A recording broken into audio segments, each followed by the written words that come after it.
né? Porque quando o amor de Deus chega na vida de alguém, queridos, ainda que os outros amores lhe faltem, essa pessoa vai se sentir amada por Deus, né?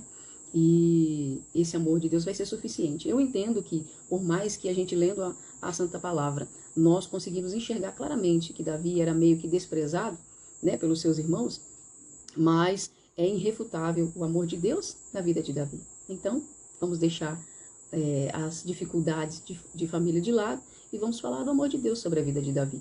Foi isso que fez com que ele pudesse cumprir, né, o projeto que Deus colocou no coração dele. Né? Foi o amor de Deus para com a vida de Davi, que o poupou de dores maiores, né, e o guardou para o seu projeto. Né? Porque Deus encontrou no coração de Davi um lugar onde Deus pudesse depositar a sua confiança, a sua graça. Né? Sabia que Davi ia fazer bom uso daquilo, né, que recebeu do Senhor. Né? Então, Davi, ele tinha atribuições, vamos dizer assim, muito específicas. E para que Deus deposite da sua confiança, né, do seu projeto na nossa vida, ele vai observar se nós, né, vamos fazer aquilo do qual nós somos incumbidos para fazer. Né, e com que vontade vamos fazer isso, com que determinação, né, com que graça, com que alegria nós vamos fazer isso. Né? Então, mesmo Davi sendo assim tão jovem, Deus viu isso em Davi, né? Observou como Davi obedecia a seu pai Jessé, nas atribuições diárias, com as pequenas e poucas ovelhas, como disse os seus irmãos, do qual ele estava cuidando. Né? Então, da tribo de Judá, escolheu da família de Davi, e de dentre os filhos de meu pai, me escolheu para reinar sobre Israel e o povo do meu Deus. São palavras do rei Davi. Davi, o 8º filho de Jessé, um belemita. Jessé era filho de Obed e neto de Rute, Boaz. Jessé teve 8 filhos homens e 2 filhas. Dos homens, Davi era o mais moço. Enquanto Saul reinava, né, em Israel, Davi era treinado em oculto no seio da sua família. Alinhado, né, a guerra que o rei Saul vivia, estava lá Deus trabalhando na família, né, de Davi, preparando um menino para se tornar rei no lugar do rei que reinava. Olhar, querido, para a nossa vida, aquilo que nós estamos vivenciando hoje não modifica o plano original de Deus. A Bíblia ela tem muitos exemplos para nós. E aí nós olhamos para a vida de Davi, que estava vivenciando lá no seu lar, Israel, que é o povo de Deus, e o que estava acontecendo lá enquanto Saul reinava, né? Deus preparando todo um cenário, né, para que quem estava reinando saísse e quem Deus queria que reinasse ocupasse o lugar de direito. Que Deus olha para o coração de Davi, né, e entende que ele, assim como ele obedecia a Jessé lá com as suas poucas ovelhas e cuidava daquelas ovelhas como se fossem dele, quando Deus entregasse o reinado do povo de Israel para ele, Deus estava ali vendo como seria o cuidado desse povo. É totalmente diferente do cuidado de um homem que não teme o Senhor ou que não está disposto, né, a abrir mão do seu eu, do seu ego, para servir a Deus de todo o coração, como Davi estava disposto. E Deus mede isso, queridos. Não precisa estar vivendo o auge da nossa vida. Se a gente comparar um reinado do rei de Israel com a vida, né, cotidiana de um menino, para Deus não existe isso. Um dia para Deus é 1000 anos como um dia. A ação do hoje para o cristão não define o amanhã. Define o amanhã é como que ele vai estar diante de Deus, longe dos olhos, longe dos holofotes. É isso que na verdade interessa para Deus. Então Deus conhecia Davi, né, no oculto, cuidando das suas ovelhinhas, e assim também conhecia o íntimo do rei Saul. Ele já tinha se desviado, já tinha abandonado as coisas do Senhor, e por isso Deus já estava preparando Davi para reinar. Né? Ele prepara, ele manda para o mesmo ambiente, querido, que nós realmente descobrimos, né, quem é rei de verdade, para amar o povo de Deus e para fazer aquilo que Deus chamou para fazer. Mesmo dentro da casa do rei, Davi foi, mesmo que ele era lá no pasto com as ovelhas, ele continuou primeiramente pensando em agradar o Senhor, né, e não a homens. Para tocar harpa na casa do rei, ele fez isso, tocou harpa, e tanto que Deus o aprovou ali, mesmo ele num outro ambiente, mesmo ele desfavorecido, vamos dizer assim, cumpriu o que ele foi chamado para cumprir. Né? 1 Samuel, capítulo 17, alguns versos. E o povo filisteu fez guerra contra Israel. O rei Saul alistou muitos guerreiros fortes e habilidosos da nação. Saiu das fileiras dos filisteus um grande guerreiro, cujo nome era Golias, e era da cidade de Gate. Media 2,90 metros de altura. Ele usava um capacete de bronze e vestia uma couraça de escamas de bronze e pesava 60 quilos. E trazia as pernas protegidas por canaleiras de bronze e carregava nos ombros uma espécie de escudo de bronze com dardos sobre as costas. A haste de sua lança era semelhantemente a uma lançadeira de tecelão, e a sua ponta de ferro pesava 7,2 kg, e o seu escudeiro caminhava à sua frente. Elias parou e bradou às tropas de Israel: por que saíste para guerrear? Não sou eu, filisteu, e vós, servos de Saul? Escolhei entre vós um homem, e venha lutar comigo. Se alguém dentre vós puder ferir-me e vencer-me, passaremos a vos servir como escravos. Se, porém, eu o vencer e ferir, vós sereis nossos escravos. Sabem, né? Seu pai Jessé pede para que Davi vá ver como estão os seus irmãos que já tinham sido alistados no exército para defender a sua nação, homens valorosos. Nós sabemos naquela passagem quando Samuel vai ungir Davi, e ali fala de alguns atributos dos seus irmãos, então nós sabemos, né? Temos em mente quão grandes, bonitos, né? Bem afeiçoados e fortes eram os irmãos de Davi. Ser mais moço e não ter nenhuma desses atributos, né, que esses irmãos tinham, né, ele era então deixado de lado, vamos dizer assim, e também por conta da idade. Nessa ocasião, né, ele estava lá cuidando do seu pequeno rebanho, mas também sempre à disposição do seu pai Jessé, para tudo que seu pai lhe pedia. O pai pede para que ele vá ver como estão os seus irmãos. Em uma dessa ocasião, na ida de Davi, ele encontra então esse gigante Golias afrontando o exército, afrontando o Deus vivo do qual Davi servia. Servia Davi a esse Deus de uma forma diferente dos demais, porque os outros serviam um Deus meio que distante. Eu olho para a história distante da família, eu vejo que parece que para eles esse Deus era distante, mas de Davi estava bem pertinho. A gente pode querer cogitar ou pensar de que parece que existe preferência de Deus. Não, não existe. O problema é sempre o mesmo. Preferidos, mas os filhos que amam o pai se aproximam mais do pai.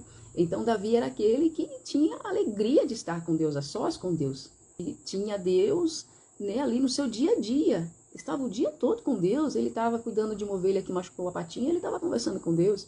Ele estava protegendo a sua pequena ovelha do perigo e ele estava conversando com Deus. E quando ele tinha êxito na proteção das suas pequenas ovelhas, ele agradecia a Deus. No tempo, Davi estava em comunhão com esse Deus que ele servia, diferente dos demais que estavam lá para guerrear, né, para defender a nação.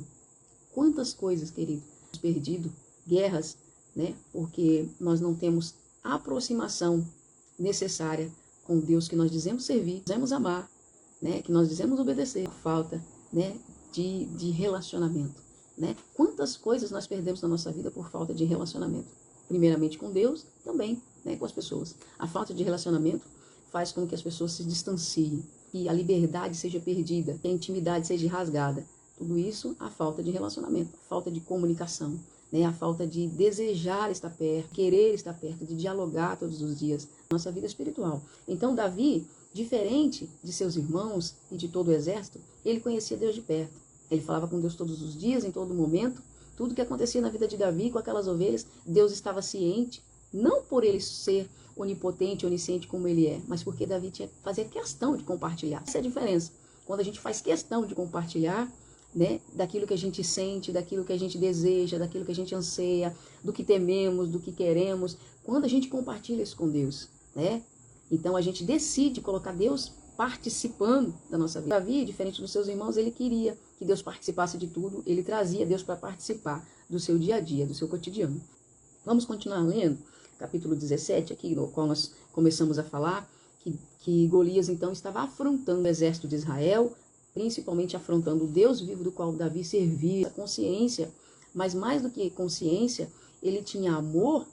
E assim, queridos, quando alguém fala mal daquelas pessoas que nós amamos muito, nós tomamos partido. E ainda que nos gere constrangimento ou até mesmo risco de vida, e ainda que para defendermos as pessoas que nós amamos, a gente corra o risco de perder um lugar, sei lá o quê, mas aqui até mesmo a própria vida, né? Quando nós amamos muito, no exemplo de um filho, né? Para defender um filho, você não pensa se você vai morrer, se você não vai morrer, você defende. Davi aqui, por ele ter essa intimidade com Deus, ele quis defender Deus, por si só, e a sua palavra, ela se sustenta, subsiste e se defende. Mas, quando nós amamos algo, alguém, nós não nos importamos de colocar nossa vida em risco para defendê-lo. O que Davi fez. Posição de Davi, né, desse posicionamento de Davi, diferente dos irmãos e do rei, né, que ali de fato fazia parte do exército, mas que não teve a mesma disposição e o mesmo posicionamento que Davi teve. E acho isso fabuloso, né, lindo demais. Vamos continuar lendo. E disse mais o filisteu, no caso Golias: hoje lancei um desafio às tropas de Israel. Dai-me um guerreiro e meçamos força em combate. Homem contra homem. Homem contra homem é fácil. Quero ver homem contra Deus, né?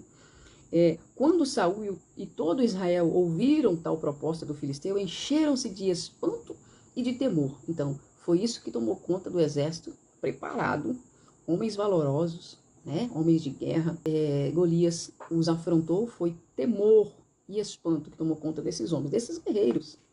Enquanto Deus faz, né, alistamento dos seus escolhidos, outros são recrutados apenas por homens. Então, ali havia todo um exército e um rei, né, que Deus já havia depostado esse rei, né, que é Saul. Ele estava com os dias contados. E havia aquele que Deus havia escolhido, né? Então, há homens e há situações, né, há cargos que o alistamento não foi a partir do Senhor. Foi apenas homens que listou e os colocou para guerrear, né? E aí quando vem a afronta, quando vem o inimigo, quando ele mostra a cara feia, não ficam distante disso daqui que ficou o exército de Israel quando Golias o afrontou, né? Fica cheio de espanto e de temor.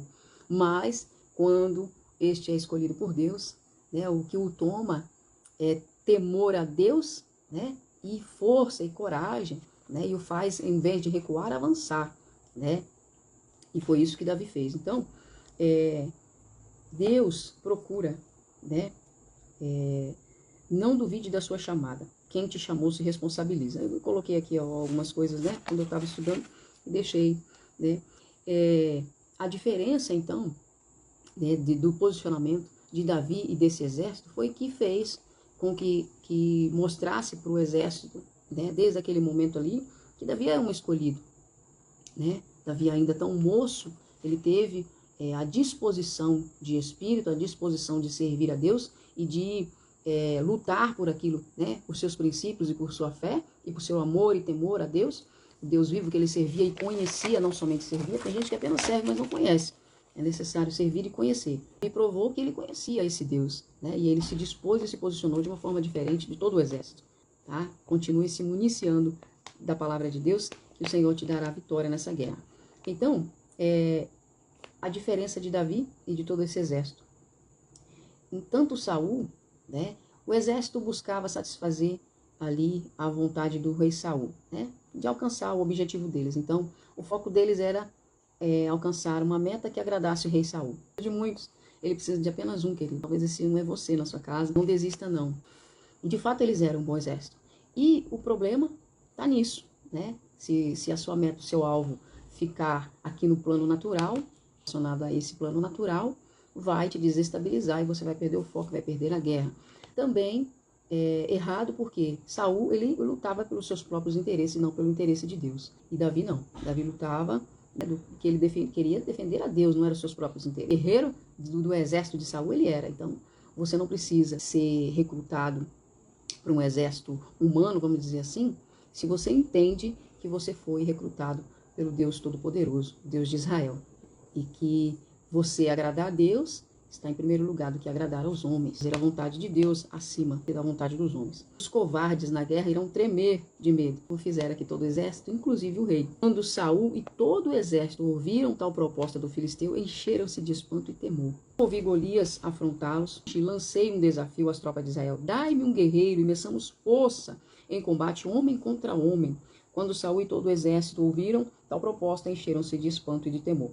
Davi aprendeu, cuidando das suas ovelhas no campo, que somente ter Saul, né, para conduzir o exército não era o suficiente. Era necessário chamar Deus para a peleja. Não basta ser habilidoso, não basta ter armadura, não basta ser um homem de guerra. Ter um exército humano, né, é necessário estar municiado armas espirituais. E da palavra de Deus. Era necessário todos os dias estar disposto a dar a sua própria vida para salvar cada uma daquelas pequenas ovelhas. Então Davi, ele tinha um conhecimento que o exército não tinha. O exército estava sendo treinado para cumprir ordens de um homem. Davi estava sendo treinado para cumprir ordens de Deus. Quem é treinado para cumprir ordens de Deus não tem medo. E ainda que tenha medo, vai com medo mesmo. Ainda que tenha dificuldade, limitação, vai com dificuldade, limitação mesmo. Mas não desiste, né, daquilo que Deus colocou. Então, as ovelhas eram do pai de Davi. Mas Davi aprendeu a cuidar como se fossem suas. O exército era de Deus, o povo de Israel, né?